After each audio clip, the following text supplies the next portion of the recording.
La nueva legislación electoral en leyes secundarias, el famoso Plan B del presidente Andrés Manuel López Obrador, está pasando sus últimas exclusas legislativas. Está en este momento en el Senado de la República. El presidente nos dice constantemente que el propósito es bajar el precio de las elecciones, el costo de las elecciones, y quienes están en desacuerdo pues son traidores a la patria o quieren seguir robando. Eso es lo que nos dice. Exactamente qué implica esta reforma electoral de leyes secundarias. Yo quiero agradecer la presencia en este programa de Mauricio Merino. Mauricio Merino es profesor investigador de la Universidad de Guadalajara, también es profesor del Colegio de México. Él fue consejero electoral del Instituto Federal Electoral y pues tiene un gran conocimiento acerca del sistema electoral de nuestro país. Mauricio Merino, siempre es un gusto platicar contigo. Hay gente que nos dice que de hecho esta reforma es no solamente inconstitucional, sino que es un atentado contra la democracia. El presidente nos dice pues que es un intento de que no roben en el INE. ¿Qué opinas tú? Es ciertamente muy delicado que se ponga en marcha esta reforma, querido Sergio, por muchas razones, pero yo quiero destacar dos. Una que es la reducción al mínimo del servicio profesional electoral, es decir, de las personas que han venido siendo capacitadas, entrenadas para organizar las elecciones en cada una de sus facetas, desde la integración del padrón hasta, hasta las cuestiones técnicas que permiten hacer el conteo de los votos al final de los procesos electorales, incluyendo, por supuesto, los conteos rápidos, el PREP, todo esto, toda la parafernalia electoral, las cuestiones técnicas electorales se hacen con una gran calidad por el servicio profesional electoral, por esas personas. Y 85% en números redondos de ese grupo quedaría fuera del Instituto Nacional Electoral en caso de que este plan prospere. La segunda cosa que me preocupa es que el plan B auspicia, permite, es tolerante con la intervención del gobierno en los procesos electorales, el uso de recursos públicos, la salida a hacer campaña, que los funcionarios puedan decir lo que sea, y ya sabemos que dicen cosas vinculadas con sus partidos, y entonces eso seguramente de prosperar, pues introducirá un enorme ruido, por decirlo menos, en los procesos electorales, porque a esto hay que sumarle pues el dinero público que también juega en los procesos electorales. Esa combinación, Sergio, de la participación abierta de funcionarios públicos en los procesos electorales y pues la cancelación de las capacidades técnicas de campo del Instituto Nacional Electoral, a mi juicio, sí pone en riesgo los procesos electorales venideros, sin lugar a dudas. Mauricio, hay países como Canadá que no tienen un servicio electoral permanente o el que tienen es muy pequeño y cada vez que va a haber elecciones pues se contrata gente. ¿Tú qué opinas? ¿Se podría hacer algo así en México? No, porque existe una tradición doble en Canadá. Conozco el sistema electoral canadiense, Sergio, por mi participación en el IFE. Yo mismo, recordarás, pues tuve el privilegio de ser presidente de la Comisión del Servicio Profesional Electoral de 1996 al 2003. Entonces, pues me di a la tarea de revisar varios de los sistemas electorales del mundo. En Canadá hay una doble tradición de la que México carece, un servicio civil de carrera. Las y los funcionarios públicos no llegan por recomendación ni le deben el puesto a nadie, sino a su propio trabajo. Esta es una diferencia importante.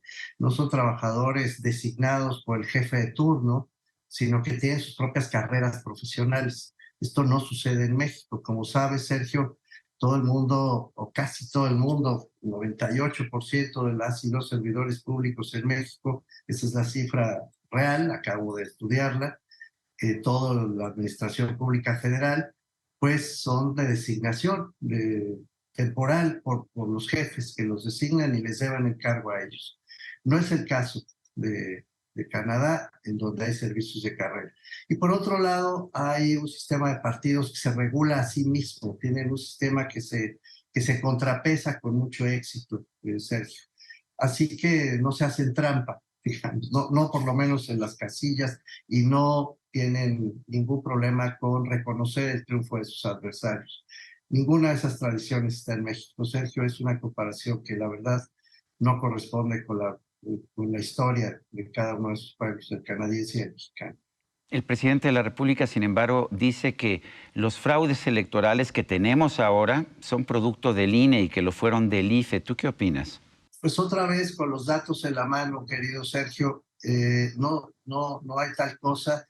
El INE, el Instituto Nacional Electoral, ha venido organizando pues ya 331 elecciones en este momento. Ya son más de 330 elecciones desde que existe el INE en 2014. Por cierto, el INE y el partido del presidente Morena nacieron en el mismo año. La historia política de Morena se explica junto con la historia del INE actual. Ambos nacieron en 2014 y desde entonces pues se ha venido dando toda esta historia que hoy estamos viviendo. 331 elecciones, Sergio, en las que pues, no ha habido fraudes, no ha habido problemas pues, electorales, se han reconocido los triunfos. Y doy algunos datos que han venido dando los propios consejeros electorales del INE que quizá pueden ilustrar mejor lo que estoy tratando de sostener. Tú sabes que ha habido 3 alternancias en la presidencia de la República a lo largo de este siglo XXI. Pues, ha habido cambios de partidos, sí, accidentado en el 2006 porque perdió Andrés Manuel López Obrador esas elecciones en una grandísima polémica sobre el resultado final con Felipe Calderón, pero fuera de eso tenemos 331 elecciones, repito. Mira, Sergio, en las 8 elecciones que ha habido en la Cámara de Diputados a lo largo de este siglo, ningún partido ha logrado ganar la mayoría absoluta, ninguno ha ganado el 40% de los votos. Y a lo largo de las 56 elecciones a gobernador que se han dado entre 2015 y 2022, es decir, ya que existió el INE y hasta la fecha, van 56 elecciones a gobernador, 39 elecciones han sido ganadas por partidos distintos al del gobernador en turno, o sea, 70% de alternancia en esas elecciones a gobernador.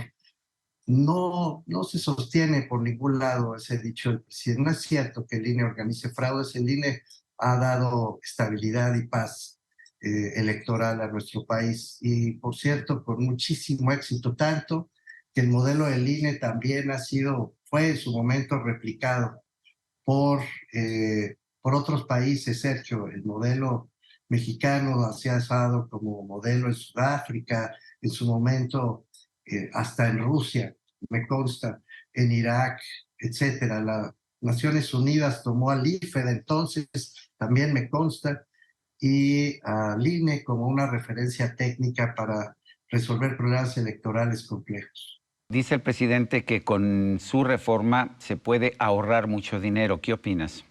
Se va a ahorrar poco, muy poco dinero y probablemente se pierda más, Sergio, porque no se puede correr impunemente a decenas de miles, 5,000, decenas de miles, exagero, 5,000 más o menos funcionarios públicos de un día para el otro, porque tienen sus derechos laborales garantizados. Yo creo que por lo menos hay que indemnizarlos, y tratándose de servidores públicos de carrera, pues con mayor razón.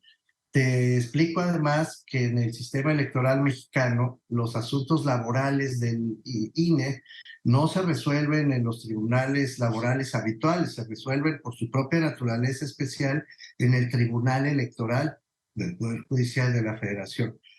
Yo no logro entender cómo se habla de ahorros frente a la posibilidad de que venga una luz de demandas laborales, todas ellas justificadas, porque se les estaría eliminando formalmente una carrera que han venido realizando y además han venido realizando con mucho éxito.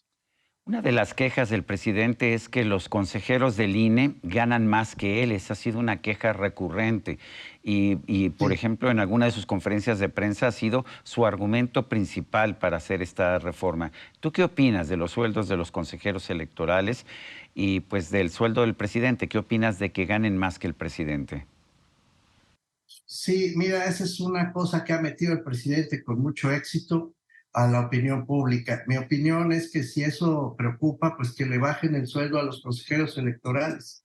La verdad, a mí eso no Pero me conmueve ya en absoluto. trataron, ¿no? La Suprema Corte de Justicia, tengo entendido que dijo que no se les podía, que no se podía bajar de manera obligatoria el sueldo a los consejeros, como no se puede en nuestro sistema laboral. ¿Tú qué opinas de esa decisión de la Suprema Corte? Pues están ahora a punto de eliminar no el sueldo, sino el trabajo, ya te digo, de miles de personas en el propio Instituto Nacional Electoral. Sergio, con un poco de sentido común, basta un poco de sentido común para entender que el sueldo de un grupo de 11 personas, porque esos son todas las del Consejo General del INE, no puede comprometer la organización electoral nacional en su conjunto. Es absolutamente ridículo, no tiene una dimensión válida el problema de los sueldos de los consejeros electorales con relación con lo que el gobierno está promoviendo. A mí sí me parece, Sergio, con toda sinceridad, que este plan B, esta reforma de prosperar y de no ser detenida en su momento por la Suprema Corte de Justicia, que ya es el último recurso que quedará cuando lo vote el Senado de la República, solo quedará la Suprema Corte de Justicia de la Nación como salvaguarda, de no prosperar o de prosperar solo parcialmente. A mí sí me parece que todo esto anuncia que el gobierno federal ha decidido hacer ganar, ha decidido adueñarse del resultado electoral, pues por métodos y por medios que ya habían sido superados, Sergio, que son la intervención del gobierno sin que haya frenos, sin castigos, sin límite, todos los procesos electorales, algo que ya vimos con el PRI durante mucho tiempo, y del otro lado el control de los órganos electorales, del control de los resultados, o sea, control por la entrada y control por la salida del proceso electoral para asegurarse el triunfo en el 2024, en condiciones muy delicadas y posiblemente violentas, querido Sergio. Vemos que se ha conformado un comité de evaluación para elegir a los nuevos, a las quintetas de candidatos para los 4 asientos en el Consejo General del INE y que abiertamente se ha seleccionado a personas pues, que han respaldado a Morena o que incluso han participado en elecciones por parte de Morena. ¿Es esto un riesgo? Y por otra parte tenemos al secretario de Gobernación que dice que no se preocupen, que no van a negociar con la oposición, que se van a ir a la insaculación porque van a tener quintetas llenas de árbitros o de candidatos promorenistas. ¿Preocupa esa posición?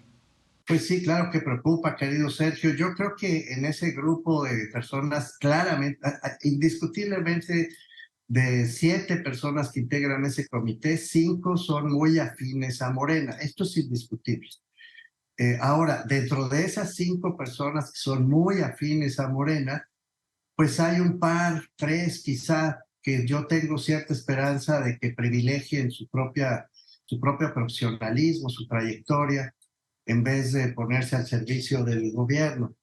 Pero pues es una esperanza en su punto honor. Me refiero a Evangelina Hernández, pienso en Ernesto Isunza, son gente que podría sacar la casta y eventualmente evitar que haya una captura de plano y se hagan quintetas a modo del gobierno. También creo que López Ayón y Maite Azuela pues van a jugar un papel de contrapeso y ojalá tampoco caigan en el juego del otro lado. Está por verse, Sergio, lo sabremos pronto. Como sabes, a más tardar el 26 de marzo tienen que cumplir su tarea entregándole a la Cámara de Diputados las quintetas. Y entonces, pues sí, el coordinador de la bancada de Morena en la Cámara de Diputados ha dicho que no negociarán nada y que de esas 4 quintetas pues, se van a meter a una urna para que sea la ¿A suerte una tómbola? quien decida. Así es, para que sea la suerte quien decida. No quiere ningún acuerdo. Pero esta es la posición también para el proceso electoral, Sergio. Esto es lo que me preocupa. La amenaza de la confrontación, la amenaza de la violencia política, la amenaza ya explícita de que el Instituto Electoral no les resulta confiable y en consecuencia la certeza de que si el resultado electoral no les es favorable, tampoco lo reconocerán. No estoy haciendo una conjetura, es algo que el presidente ha dicho una y otra vez en sus conferencias mañaneras y lo ha ratificado el partido hoy dominante del país. Yo creo que a eso vamos, Sergio, es muy delicado lo que estamos por vivir. Pues Mauricio Merino, profesor de la Universidad de Guadalajara y del Colegio de México, ex consejero electoral en el Instituto Federal Electoral, yo quiero agradecerte el que hayas tomado esta videollamada y nos hayas ofrecido estos comentarios. Y a usted que al vernos y escucharnos hace posible este programa, se lo agradezco también. Eso es todo por hoy, pero no se le olvide. Nos vemos la próxima.